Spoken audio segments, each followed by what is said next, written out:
बिस्मिल्लाहिर्रहमानिर्रहीम। आज हम केमिस्ट्री का लेक्चर नंबर 3 पढ़ेंगे। चैप्टर नंबर 3 जो रिमेनिंग पार्ट है, चैप्टर नंबर 3 का आखिरी पार्ट आज हमारा, ये मैंने वाइट बोर्ड पर लिखा हुआ है। चैप्टर नंबर 3 यहाँ पे ख़त्म हो जाएगा आज।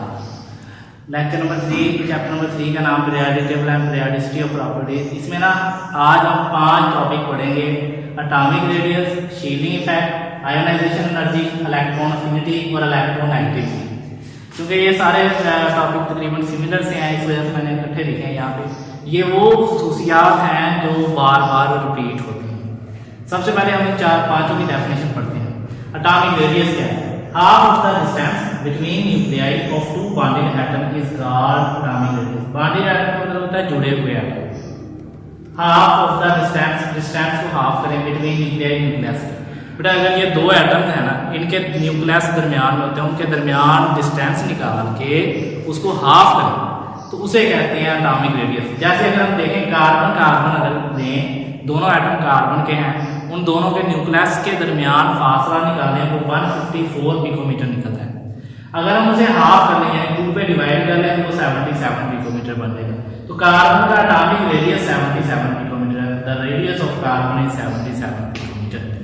उसके बाद शील्डिंग इफेक्ट करते हैं। बेटा आखिरी शेल के जो इलेक्ट्रॉन होते हैं वो न्यूक्लियस की फोर्स को सबसे कम महसूस करते हैं। उसकी वजह क्या होती है? इनर शेल इलेक्ट्रॉन, अंदर वाले इलेक्ट्रॉन।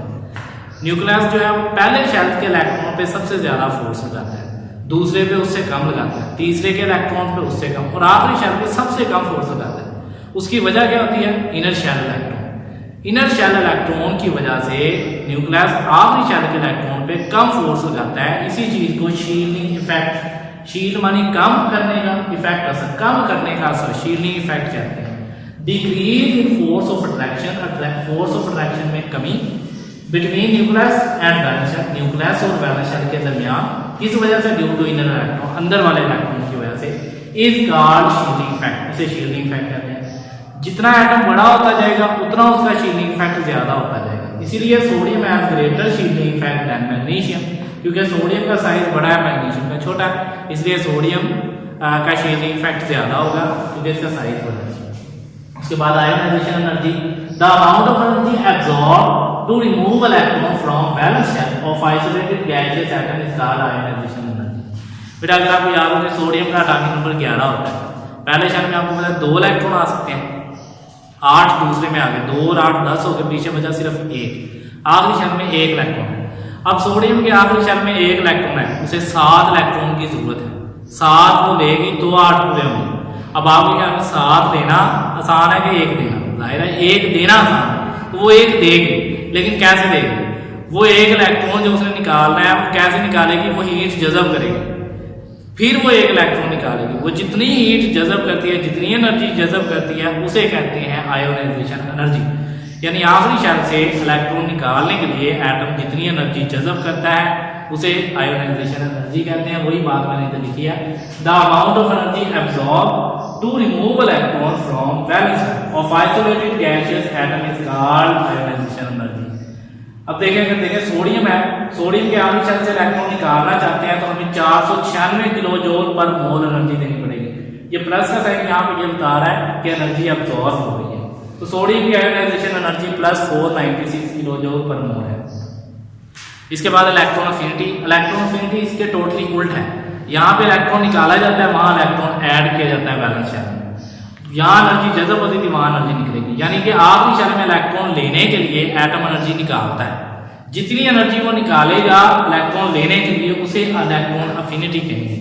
इलेक्ट्रॉन अफिनिटी का मतलब ये है इलेक्ट्रॉन अफिनिटी खींचना, अपनी तरफ खींचना। The amount of energy release, energy जो निकलती है व्हेन इलेक्ट्रॉन इज एडेड, जब इलेक्ट्रॉन ऐड करते हैं in the valence shell of isolated gaseous atom. Isolated gaseous atom, isolated gaseous atom इसलिए लेते हैं क्योंकि इसमें एटम इलेक्ट्रॉन निकालना या इलेक्ट्रॉन दाखिल करना आसान होता है। Electron affinity of fluorine is -328 kilo joule per mole. Fluorine की अगर आखिरी शेल में आप 1 इलेक्ट्रॉन ऐड करते हैं उस पर नेगेटिव चार्ज आता है, इससे 328 किलो जूल एनर्जी निकलती है। ये माइनस का साइन बता रहा है एनर्जी निकल रही है। प्लस मतलब एनर्जी अब्सॉर्ब और ये माइनस मतलब एनर्जी निकल रही है। और एंड पे electronegativity, the ability of an atom to attract the share pair of electron towards itself is called electronegativity. Electron को अपनी तरफ खींचने की ताकत इलेक्ट्रॉन एक्टिविटी है, इलेक्ट्रॉन को अपनी तरफ खींचने की ताकत। पीरियोडिक टेबल में सबसे ज्यादा इलेक्ट्रॉन एक्टिविटी फ्लोरीन की है 4.0, सबसे ज्यादा इलेक्ट्रॉन एक्टिविटी फ्लोरीन की है 4.0। अब हम इनके ट्रेंड पढ़ते हैं, trend in period and trend. Trend का मतलब होता है रुझान। रुझान का मतलब ये होता है कि कोई चीज बढ़ती है या कम होती है, बढ़ना या कम होना, उसमें तब्दीली कैसे आती है। तो हम यहाँ पे तब्दीली पढ़ेंगे।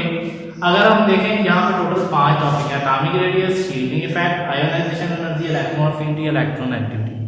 अगर हम सिर्फ एटॉमिक रेडियस के ट्रेंड याद कर लेना, बाकी सब के याद करना हमारे लिए आसान है। उसकी वजह ये है कि जो एटॉमिक रेडियस है सब, ये बाकी चारों जो है ये चारों एटॉमिक रेडियस पे डिपेंड करते हैं। ये जो शील्डिंग इफेक्ट है ये एटॉमिक रेडियस के डायरेक्टली प्रोपोर्शनल है। जहां एटॉमिक रेडियस कम होगा ये भी कम होगा, जहां एटॉमिक रेडियस ज्यादा होगा ये भी ज्यादा होगा। जबकि बाकी जो तीन है, ionization energy, electron affinity, electron activity, ये तीनों एटॉमिक रेडियस के इनवर्सली प्रोपोर्शनल है। जहां एटॉमिक रेडियस बढ़ेगा वहां ये तीनों कम होंगे, जहां एटॉमिक रेडियस कम होगा वहां ये तीनों बढ़ेंगे। अगर आप देखें सबसे पहले एटॉमिक रेडियस पीरियड में, इट डिक्रीजेस इन पीरियड में ये कम होता है। वजह बिकॉज़ न्यूक्लियर चार्ज, क्योंकि पीरियड में न्यूक्लियर चार्ज बढ़ता है। न्यूक्लियर चार्ज क्या होता है? न्यूक्लियस आखिरी इलेक्ट्रॉन को अपनी तरफ खींचता है, इसे न्यूक्लियर चार्ज कहते हैं। न्यूक्लियस जो इलेक्ट्रॉन को अपनी तरफ खींचता है। अब न्यूक्लियर चार्ज बढ़ेगा तो एटम का साइज छोटा हो जाएगा, और बढ़ेगा तो एटम का साइज और छोटा हो जाएगा। इसलिए पीरियड में न्यूक्लियर चार्ज बढ़ता है, इसी वजह से एटम का साइज, एटम का रेडियस कम होता है। अब अगर इसकी बात करें, it remain same in a period from left to right, मैंने यहाँ पे लिखा है सेम रहता है, लेकिन मैंने थोड़ी देर पहले बताया कि ये तो सेम होगा इसके साथ। ये सेम इसलिए रहता है क्योंकि ये जो डिक्रीज तो करता है पीरियड एटॉमिक रेडियस, ये भी डिक्रीज करता है, लेकिन इतना माइनर डिक्रीज करता है कि वो तकरीबन हम उसको इग्नोर कर सकते हैं, हम कह सकते हैं कि ये सेम ही है। आगे वो देखें, यहाँ पे ये डिक्रीज कर रहा है, ये तीनों इंक्रीज कर रहे हैं। It increases in a period from left to right, it increases in a period from left to right, it increases in a period from left to right। और तीनों के रीजन भी सेम है, because size of atom decreases, because size of atom decreases, because size of atom decreases। तो इन तीनों के trend तो हो गए सेम। अब इन दोनों के ट्रेंड सेम है, ये याद होगा। अब ग्रुप में आते हैं, जहां ये डिक्रीज करेगा ग्रुप में, ये अगर पीरियड में डिक्रीज करता है तो ग्रुप में ऑटोमेटिकली इंक्रीज करेगा। तो it decrease in a period, इधर आ जाएगा it increases in a group from top to bottom because nuclear charge decreases. यहां मैंने लिखा था न्यूक्लियर चार्ज इंक्रीज, यहां न्यूक्लियर चार्ज डिक्रीज, रीजन भी उल्टा है।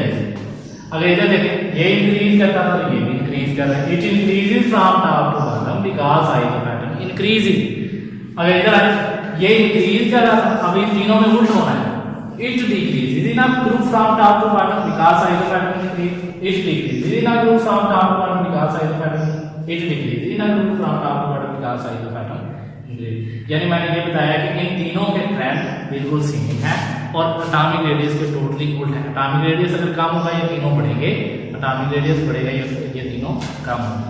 ये आज का हमारा टॉपिक।